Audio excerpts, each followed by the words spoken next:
Hey everyone, it's me, the Otaku Fangirl, here to review episode 8 of Rewrite. Well then, we have a best girl, finally, because I've been going back and forth these previous episodes saying, oh, maybe this girl, or maybe Shizuru, or maybe Kotori, or maybe Lucia, But, as of episode 8, I can finally say that we have a best girl, and at least I have a best girl for this series, and that would be Kagari. Why? First of all, she's voiced by Kana Hanazawa. That's amazing. Because the first moment she spoke, I was like, I did not expect her voice to sound like that. I expected it to be very, high pitched and very, I don't know. Because she's a loyally, right? So I expected it to be very high pitched and not Kana Hanazawa. So I was like, oh, isn't that Kana Hanazawa's voice? And Kagari as a character, though, she's very, very funny, very, because previous episodes, we've only seen this girl be very unemotional and not have any emotion at all, but this episode, she showed so much emotion, and she's very funny, and she's, like, already, I love this character. Like, I don't know, there's something about her, like, I love this character. It's amazing. And she, apparently,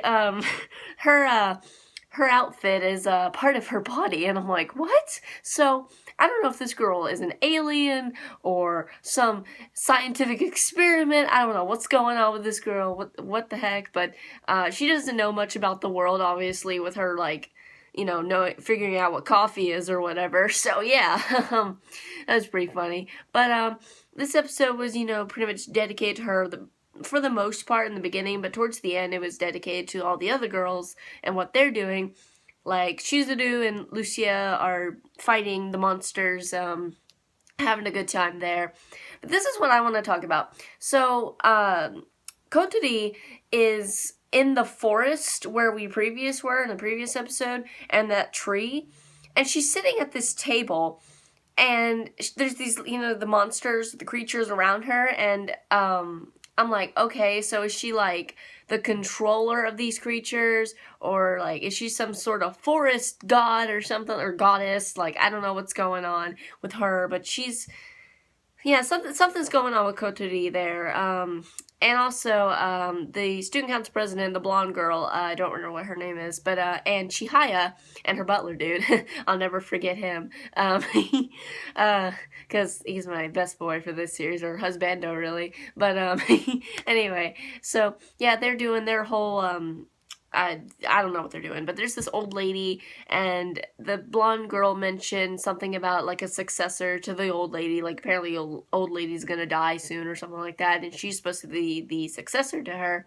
And then there's this little girl, this little child called Shimako, I believe is what the girl said her name was, and I suspect that she is the successor to the blonde-haired girl, the student council president girl, so I suppose it's weird, but yeah, that's the thing, that exists. But, yeah, there was a funny moment in the beginning of the episode, kinda, where, Kotaro woke up, and, like, he saw the Kagari there, and he went to get on his computer, and he's like, can you leave the room? And she's like, why, basically? And then he, shoves her out, and then when she comes back in the room, she's like, what were you doing for 5 minutes? And he's like, I was being a gentleman, you didn't want to be in here or something. I'm like, oh, I think I know what they're implying. That's kind of funny. I'm pretty sure I know what they were implying there, which is really weird, but let's pretend that never happened. Oh man, that was pretty funny when I thought about it. I was like, oh, are they implying that okay. But anyway, so yeah, this episode was really, really great. I really enjoyed it. Also, we got a new opening song, which was really odd because, usually I don't know, I didn't expect them to do a new opening song. I was like, what? Okay. And in that opening song, I saw that the butler dude transforms into a creature, and I'm like, oh no, is he gonna... I don't want him to, no, because I really like him, but I don't know what's gonna happen with that.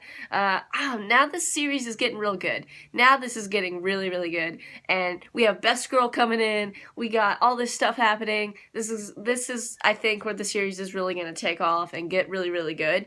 So, yeah, and also Kotaro discovered he can, slash things with his, arm power, whatever that is, the Wolverine powers, I like to call it, because, that's literally Wolverine claw thing. So, yeah. Let's see, anything else? Nope, that's pretty much it. Visual novel readers, how is this going with the visual novel? Because, you know, like, is the whole, I don't know how to explain it, but how is this on par, I guess, with the visual novel? So yeah, don't spoil anything for me, but how is this, like, I don't know how to explain it, but yeah, one day I am gonna go play this visual novel because yeah, as long as Kagari has a route in that thing, which I think she might, but I think they also made this anime to explain. I don't know exactly. I'm not exactly sure. But yeah, so I enjoyed this episode. What'd you guys think of this episode? Are you ready to see more of Best Girl Kagadi? Thank you, Kana Hanazawa. Thank you. Anyway, I'll see you guys in my review for B Project Kodo Ambitious. See you then. Bye!